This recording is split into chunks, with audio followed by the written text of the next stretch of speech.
Assalamualaikum warahmatullahi wabarakatuh. Perkenalkan, nama saya Muhammad Mujahidin, kelas 6E Prodi PGSD. Baik, sekarang saya akan menjawab tugas UTS dari mata kuliah pengembangan pembelajaran sains. Baik, pertanyaan pertama yakni adalah mengapa pembelajaran sains perlu menggunakan pendekatan dan apa yang terjadi jika guru tidak menggunakan pendekatan dalam pembelajaran sains. Baik, jawabannya adalah pembelajaran sains perlu menggunakan pendekatan yang tepat karena sains tidak hanya menekankan penggunaan konsep, tetapi juga proses penemuan pengetahuan melalui pengamatan, percobaan, dan penarikan kesimpulan. Dengan pendekatan yang sesuai, guru dapat terlibat aktif dalam kegiatan belajar sehingga mereka lebih mudah memahami materi, pengembangan keterampilan berpikir kritis, serta mampu menghubungkan konsep sains dengan kehidupan sehari-hari. Sebaliknya, jika guru tidak menggunakan pendekatan dalam pembelajaran sains, proses belajar cenderung monoton, berpusat pada guru, dan membuat siswa fasib.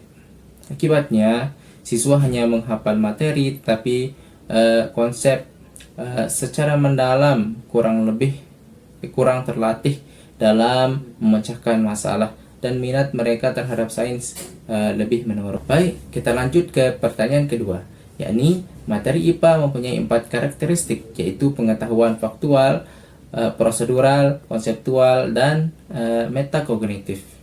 Dari 4 karakteristik tersebut, manakah menurut Anda yang paling sulit diukur dalam ujian tertulis? Baik, jawaban saya yakni dari keempat karakteristik materi IPA, aspek yang paling sulit diukur melalui ujian tertulis adalah pengetahuan metakognitif. Pengetahuan metakognitif berkaitan dengan kemampuan siswa untuk menyadari, memahami dan mengendalikan proses berpikir sendiri, seperti merencanakan strategi belajar, memantau pemahaman, serta mengevaluasi siswa dengan cara menyelesaikan suatu masalah.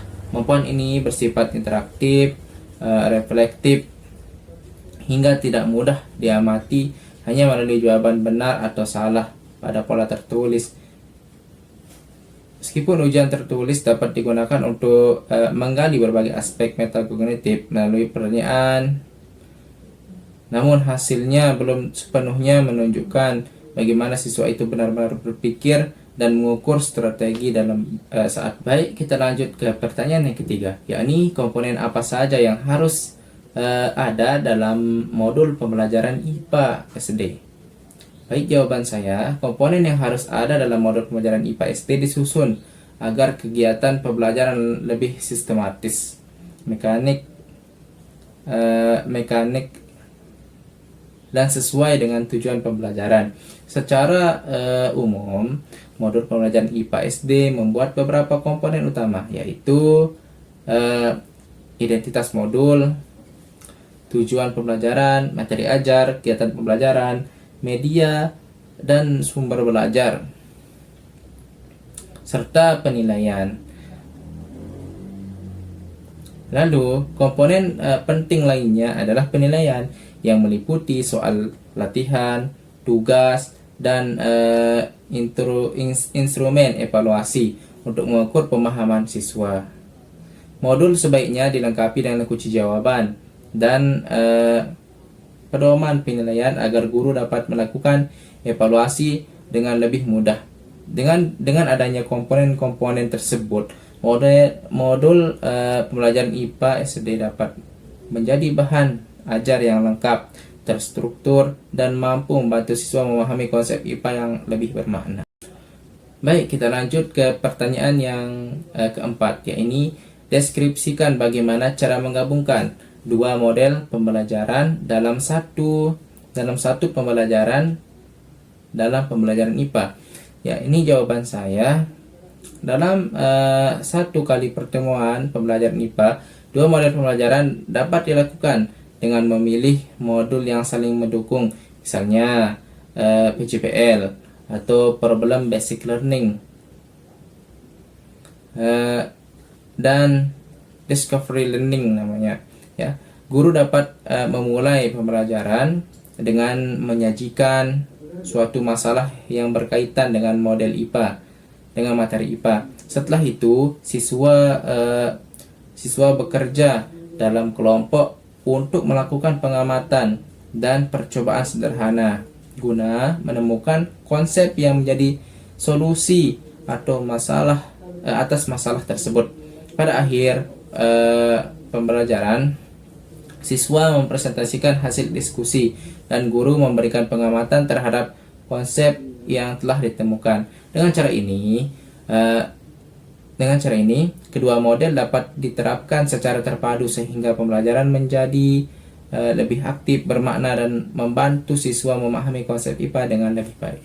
Baik, kita lanjut ke pertanyaan terakhir, yakni menurut Anda, salah satu model pembelajaran yang paling efektif digunakan dalam pembelajaran IPA untuk mengembangkan kemampuan berpikir kritis siswa di SD.